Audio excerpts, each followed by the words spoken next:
What's up, everybody? This is OLB, One Lucky Bullet, here with a review for Hollow Knight. This is a game that came out last year on the PC, around February and April. It just recently released on the Nintendo Switch, and then it actually came out on Xbox and PlayStation 4. It's a 2D metroidvania kind of game. Where you're actually, it's kind of different. You're playing as insects, in like this kingdom that's fallen under this kind of plague, darkness, and you are this knight who has been summoned here, and you're exploring, trying to figure out and unravel the mystery. The combat is very Castlevania Symphony of the Night, Salt and Sanctuary. Even Dead Cells, though it does not have the permadeath kind of mode that Dead Cells has, where you die, you start completely over again. This is more like Salt and Sanctuary, or even, you know, the big brother Dark Souls, Bloodborne, where when you die, you lose your souls. And with a twist to it, there's actually your shade comes out, which is like your shadow being, and you have to make it back to there and fight your shadow, kill it, to get your wholeness back and your souls back. Now, be forewarned, the further you go in this game, the tougher your shade or your shadow becomes. And I'm not really sure if that's just tied to the progression of the game, or the amount of souls you have, or any of that. I know that initially it took 2 hits to take it down, then it was 3, 4. You know, it gets stronger the stronger you get, which kind of makes sense. The game is this huge, beautiful world. That reminds me of like an art style of Castle Crashers or Ori and the Blind Forest, which I love those games. They're great. The bosses, though, are every bit of a Dark Souls type boss. I mean, these guys can kill you in one hit. They have patterns that you need to figure out. I mean, there is a lot to it. One of the coolest aspects of this game, and I'm going to go back to Bloodborne, was how in Bloodborne it encouraged combat. So like if you got hit and you took damage, it wanted you to hit back, you know, to get some of your life back. In that same vein, when you get hit, you lose life here. But when you hit, you build up your soul meter, which is the white gauge beside your little health points there. And when it's white, it doesn't have to be full. It can be a quarter, half, 3/4. You hold the B button down and you heal yourself. You can heal yourself, which is great.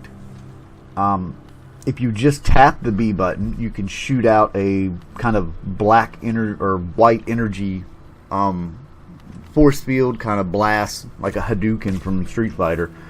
Does a lot of damage.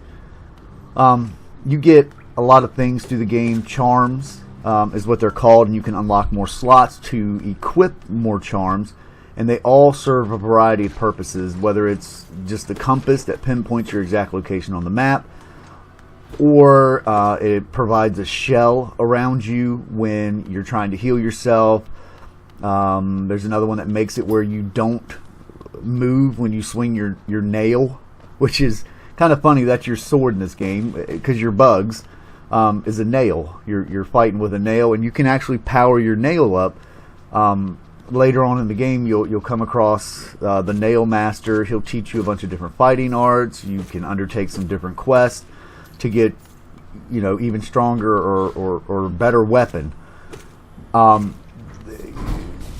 money that you get in this game is called Geo. There's tons of different shops that sell everything from maps to pins that you can place on your maps for custom marks, to different charms, masks or pieces of masks so that you can actually gain more health. pieces of soul vessels so that you can actually have more of your soul meter, and it just keeps going. And it's not only that, but it actively encourages you to constantly progress back and forth through the game, because there are just so many areas that are locked off, that you can't get to at that moment, that you're going to get way later in the game, and then you'll come back to this, and it opens up whole new areas. It's got a brilliant fast travel system in here where there's a stag, and you unlock different stag stations, and you pay to unlock them, and then you jump in and you can ding the bell, and this huge spider-like creature comes and lets you ride on its back and takes you from different area to different area, and you unlock tons of them as you go through the game.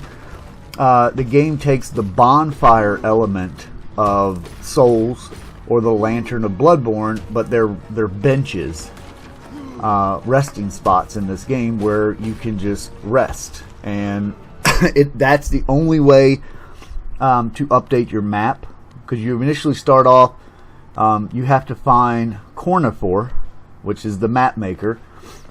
In every new area you go in, you'll hear him humming and singing. You can buy a small sketched out map from him, and then the further you go, the more it updates, but it only updates when you rest. So you have to sit at a bench, you get all your life back, but just like a bonfire or a lantern, when you rest, all the enemies come back as well. So good way, I guess, if you're really wanting to grind out some souls.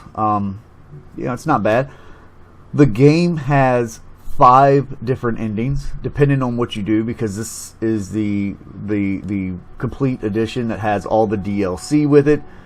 I can't really say enough good about this game. It is a brilliant game. It's on sale right now for $11.99. Normally price is $15, which is cheap. This is not a quick 5 or 10 hour game. Now, there are achievements for beating the game in 10 hours. There's an achievement for beating it in 20 hours. There's an achievement for getting the maximum percentage. There's another one for getting the maximum percentage and beating it in 20 hours.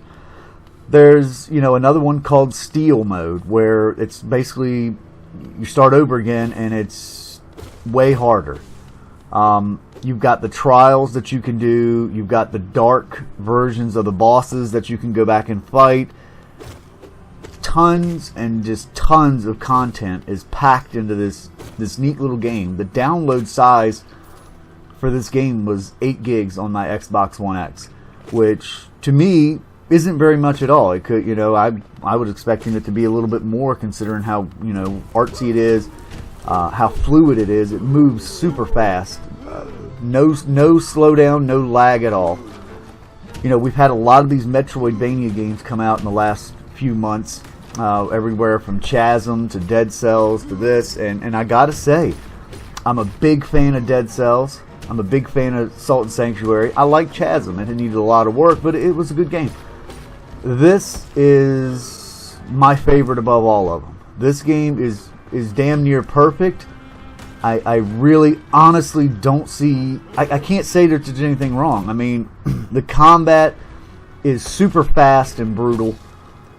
There's tons of depth that adds later when you're getting things like the Mothwing Cloak, the Manus Claw. You can get a double jump, the different charms that you can equip, and then the ability of when you equip those charms, certain ones go with each other more than the other ones do. And you just have to experiment with them, find out, or go on Steam and the forums there, and you can probably find out really quick because they've had this game for a while. It works great. There's tons of back lore from the characters. Like here's a helpful helpful hint. Shopkeepers and other people that sell you stuff, if you go to the opposite side of them, you can actually talk to them and listen to them, and they'll fill you in on just tons and tons and tons of content of the back history of the story. That's a neat little addition that I think is great. I would highly recommend you guys check this out. The music is top notch. The boss battles, the epic music kicks in. You know, just the sheer adrenaline from dashing, rolling, jumping, dodging.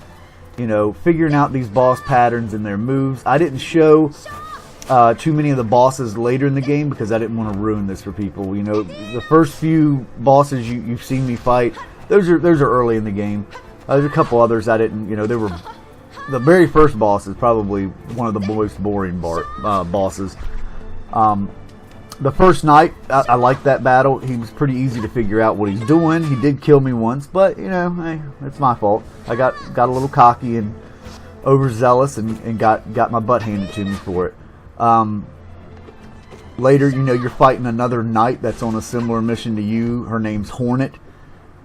She's tough. I'll give you that, and that's not an easy battle between her. But I mean, her moveset the first time is easy to figure out, but the bosses, as you get later in the game, become absolutely brutal bosses, to where if you're not ready and you're not powered up and you're not wearing the right charms, it's going to be a super hard fought battle.